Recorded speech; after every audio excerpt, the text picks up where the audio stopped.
So the case for the Dalit Christians in general, um, for the reservation especially, so they don't get reservations in the central government. The only religions which get reservation is the Hindus, the Sikhs, and the Buddhists. Now, clearly, if you look at any other religion um, other than Hinduism, what one could say is that there is absolutely no scriptural basis or scriptural backing, or if you widen the scope, theological backing for caste. Either it is absent on caste, that religion says nothing about, is silent on caste, or it is opposing the caste. No religion, um, no Indian religion, and no religion in general, which is practiced in India, uh, uh, you know, let's say has a caste system, vouch for a caste system, or vouch for something like caste, vouch for something like Brahmin, Kshatriya, Vaishya, Shudra, something like that, other than Hinduism. So I guess the discrimination doesn't lie with the fact.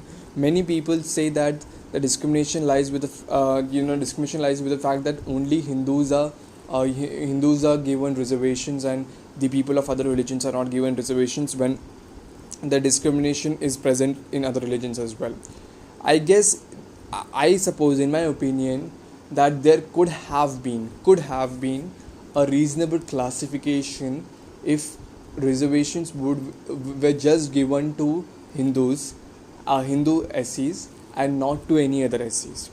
But when you give reservation to Buddhist SCs and Sikh SCs, there is absolutely no reason why you give only to the, what status quo says is that reservation is given to Indic religions. I don't think so. Indic religion, so as it doesn't form a reasonable classification, because when religions are theologically silent on caste or opposing the caste, both of them are given reservation, then there is absolutely no reason why other religions which are silent on caste or opposing the caste are given reservations, are not given reservations. Just because they originated somewhere else doesn't make it something which is quite attainable.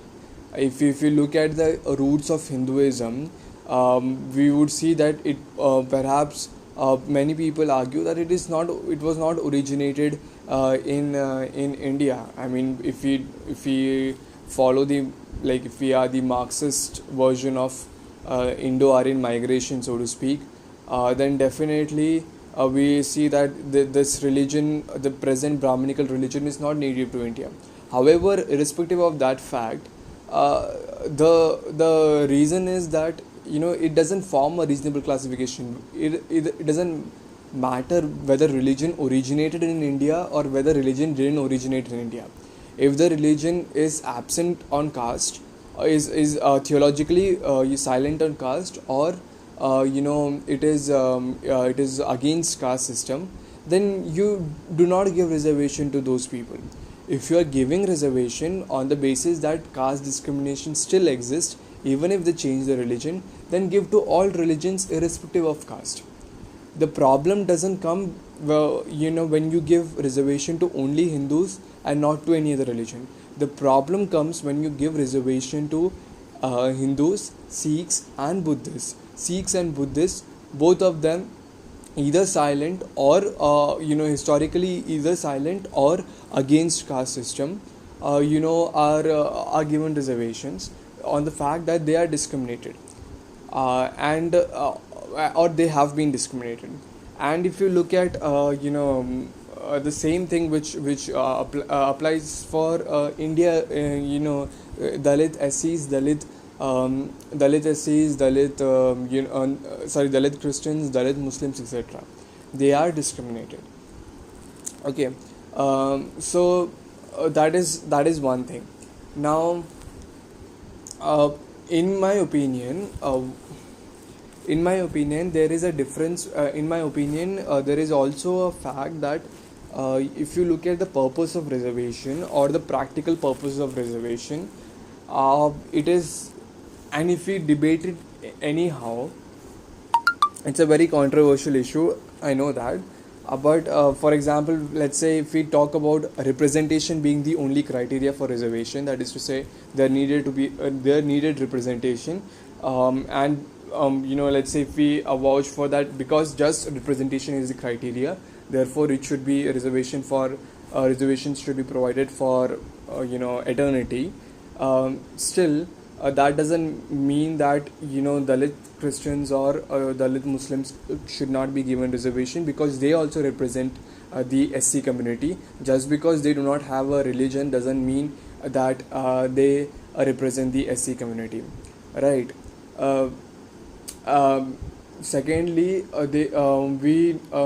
we know that um, the economic upliftment, if economic upliftment is the economic and, let's say, resourceful upliftment is a criteria for reservation, then, or is was a purpose for reservation, then, because let's say if we put a creamy layer argument towards reservation as well, then clearly the SC Christians and SC Muslims also and other SC, if at all they have in different religions, they're spread over different religions, they all require this economic upliftment.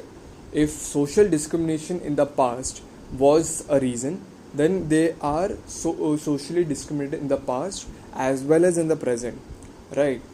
And this is one major important thing, that they have been discriminated not just by their own religions, they have been discriminated by outside religions as well, and Hinduism especially.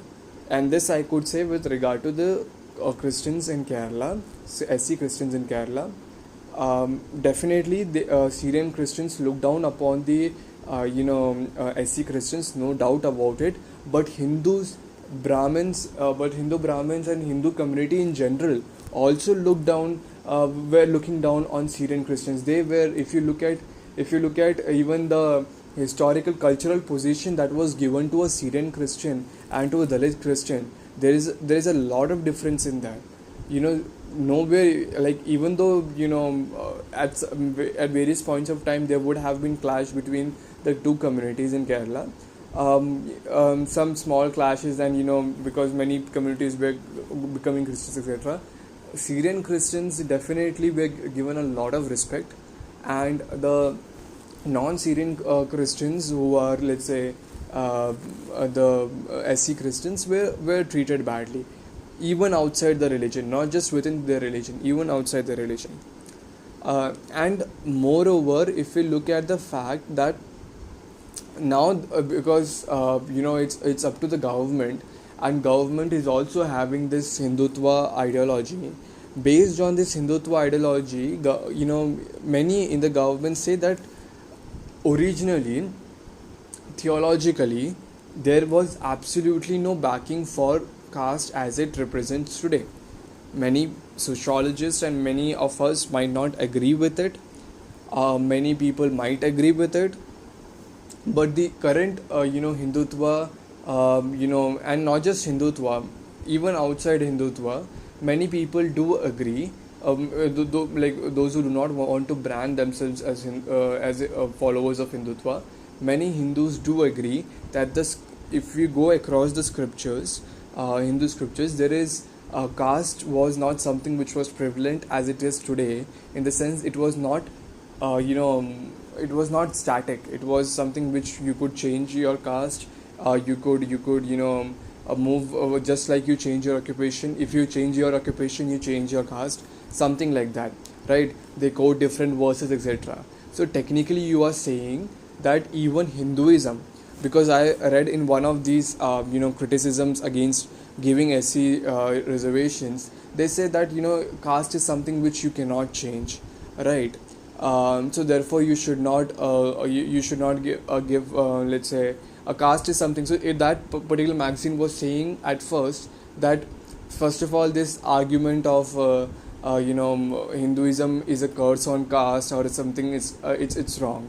Hinduism doesn't talk about caste as we know today. It was a very wrong interpretation, and people benefited from the wrong interpretation. So technically speaking, the only ideological backing why only Hindus have reservation is also gone with that. Okay, tomorrow I can also say that, just like Christianity, Islam, or other religions, Hinduism also doesn't speak about caste as it existed today or as it existed for thousands of years, right? Because it was a very wrong interpretation, so that's not correct way of Hindu scriptures. So even Hinduism doesn't speak about that caste, but still you are giving reservation to Hindu SCs. So why not give to all the SCs, irrespective of the religion they follow?